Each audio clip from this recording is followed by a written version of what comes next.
first and most important step in design is planning and setup. This is no different in the BEM software suite. To begin, the user imports the cable size list created by the project engineer.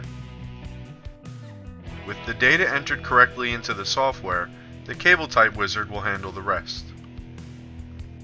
This feature will automatically create your cable type list by bundling cables that comprise a feeder.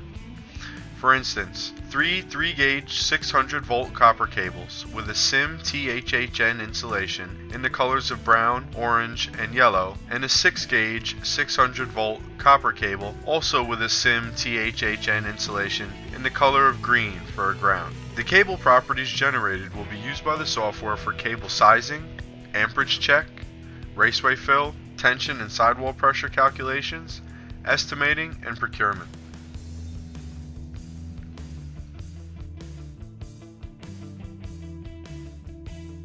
With your cable information set up, you're now able to enter the network data for the project.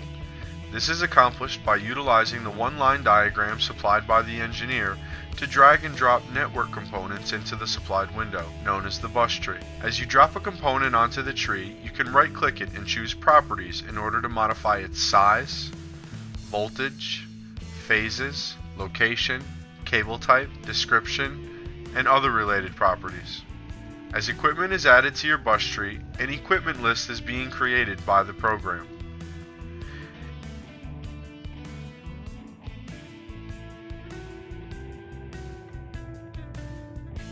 It's also important to note that as some properties are added or changed, the properties are modified automatically by the program in the background. For example, changing the feeder size will automatically set the conduit size needed in order to abide by the NEC.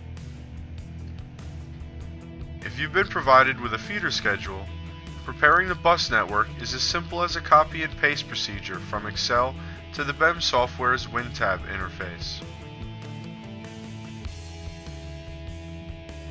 WinTab is similar to a standard spreadsheet, however, it has additional power in that it's tied directly to the database containing the data. This data can be queried using a simple user interface.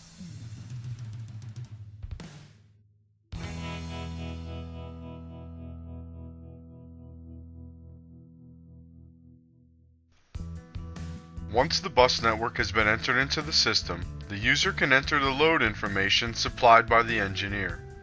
As with the network information, the load information can be copied and pasted directly from Excel. If the conduit size has not been supplied by the engineer, it can be set automatically by pressing a button.